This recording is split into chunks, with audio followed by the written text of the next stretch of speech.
Good morning and welcome to the morning show of Celine and Renana. The best morning show since the invention of mornings. So our guests today are Asaf, Aronson and Magdalena Meindl. So do you know what do they have in common, like except of being humans and artists? Both of their first and last name begins with the same letter. Welcome! So good to nice see that you. are Hello, good here. morning. To be here. Oh, Yeah. they're a little bit shy. How are you this morning? Did you sleep well? Yeah. Is it too early for you? It's a bit early, but it's fine. I'm a morning person. Okay. Me too. So I'm that's not. really good. For me, it's hard to wake up. I really hope that people there, I hope that you're awake, huh? That you opened your eyes already. Okay, we are very, very excited to have you here with us because maybe you don't know their faces yet, but in 15 years, you are going to see their faces appearing everywhere. Everywhere. And we love to speak with young artists. So, Mr. Aronson, we know each other already. I don't know if you remember, but we met like in Berlin. When was it? Maybe like, I think it was the first time we were in Berlin. It was maybe like 3-4 years ago? Yeah. Yeah. You remember us? Yes. Okay. Oh, very good. I was a bit Forget. scared. Very well, very well. So, Miss Meindl, or should I say Magdalena, I prefer to have you on my side because I heard that you were throwing metal pieces in the courtyard of an institution. So, I have to admit, with Renana, we were quite confused first because we thought that art was about creation. And now we also discovered that it can also be about destruction. I really was wondering like how you came with such a revolutionary idea. Ooh, wow.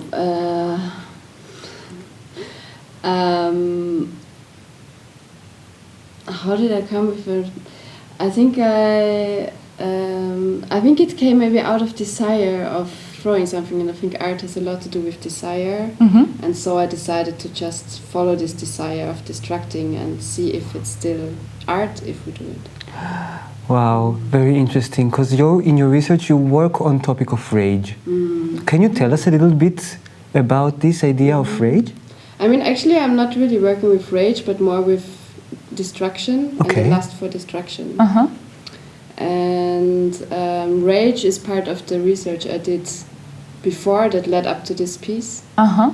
And we look at it as something that exists as a phenomenon in the world, and we enter it and see where it brings us and what it makes us question. And I can actually quite well understand this idea of destruction as a phenomenon that also somehow leads to creation, because it reminds me that Zorro, he was also using violence or destruction for the noble cause. He was actually working in order to... I didn't speak with Antonio Banderas since so long. You need to call him. Yeah, I really need to kind of speak. Sorry, but you need to call him. Yeah. Maybe you do it after the show. Okay. Yeah, but let's focus back on our guest, Mr. Asaf. We know that your new production, Delight Part 2, is a second opus within a trilogy that you are working on that is about, correct me if I'm wrong, there is this painting that is called The Garden of... Earthly? Delights. Like the title of his piece. That is the delight of Hieronymus Bosch. What is the painting of Hieronymus Bosch? Why did you choose this painting? Just because I saw it over the years again and again, and I think always when I saw it, it struck me as something like so specific and amazing. Like this painting have 3 sections, and the middle one is the Garden of Eden. Yeah. I heard of it. I would have loved to be there. Yes. Me too. I think I It's would have because of fit the apple. with my... You think they ate the apple? Yeah. The snake. Yes, and they ruined it. Yeah. But yeah, let's not speak about that. Yes. And yeah, and it's a beautiful painting. We have lots of like figures that are going around and being naked, and stuff are being put in their asses, and they have like heads of animals and different animals that are fiction are there, and hell is depicted in like a really exciting Fantasy. yeah. And are you? Is it a dance piece? Yes, it's also a dance piece. The painting, no. Your piece. Yes. Sorry, I was a little bit confused because I had all those images of the rabbits and the animals. Yeah. But in Very your piece, it's the confusing. humans that are dancing.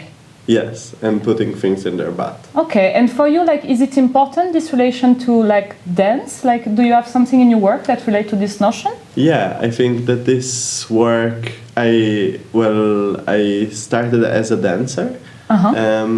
We know. Yeah. And then I think for a while, starting to make my own work, I was always bringing dance into my work, but I wasn't per se dancing so much. I was a lot of the time also interested with static images, or and then for this work, I think it was also after in this work I kind of decided that it will be the work that I come back into dancing and kind of dedicate myself and my work into. I love that. Yeah. It's really fascinating that artists have those processes of going away from what they did, coming back to what they did, re-meeting it. I think something we like always this. go back to hosting. Exactly. Yeah. Because then it could be also that we maybe can say that we are artists too. But first of all, I want to ask, Miss Meindl, also you see what you create as dance? Yeah, I think so. I mean, it's a question that I'm also asking myself once in a while, but today I would say yes. And can you tell us a bit, like, why? Are you or, like- questioning why should I move, or is No, it? I'm not questioning why I should move. I'm more like questioning if I should call it dance or not. Uh-huh. But then I think it has something to do with working out of the logic of movement, which is like the moving body as a specific thing in itself, and that's maybe what I call dance right now. Uh-huh. And then, like, is it also like part of, I don't know, like when you start to work on this kind of processes, like I guess that you start to think of like, okay, with whom could I work? And I'm a bit asking myself, like, I don't know, like, because we heard a lot that in contemporary dance, like people are collaborating. How do you choose the collaborators? I think I choose them partly because I sense or I know that they're interested in the topic or the things that I want to work on, and also from how I sense their energy or how they perform, how they present somehow themselves as bodies. This is very interesting. Yeah. I really understand it. I really feel it very well. Yeah, I think also like we have some kind of similar energy, Yeah. and that's maybe why it's working so well. That we between choose us. exactly. Is it also that you work with performers that have a similar energy than you, or are you rather trying to find different ones?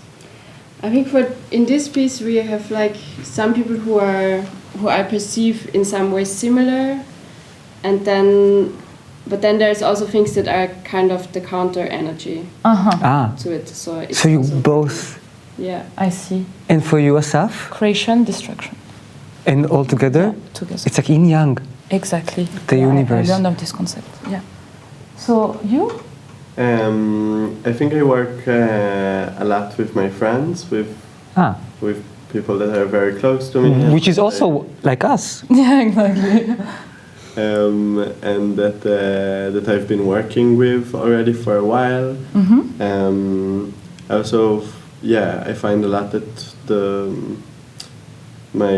people that are close to me are also the people that I know more, their interests and their own work, and I think this is maybe helps me, and maybe it's also I understand working together as an extension of friendship, or like Beautiful. It's very poetic. I like it. It's really interesting because we meet different artists in our morning show every morning, and we can also see the difference between the generation that was maybe before, maybe like one generation before you, and the way of working and the relationship of the hierarchy is very different. And then to hear, I knew it's going to be such a creative interview. I came with this shirt. And I think that's why I was actually wearing this, because it's exactly what I wear when I was 15. So I also wanted to come back to a younger self. Okay, I understand. Important, very important. Maybe as a last question, do you consider yourself emerging artists? How would you define emerging artist? A bit like us, but I not mean, in terms of host, in terms of artists. Be careful, host. We are professional. We are dinosaurs of hosting. Hosting, I feel like I've been making work for somehow more than 10 years now.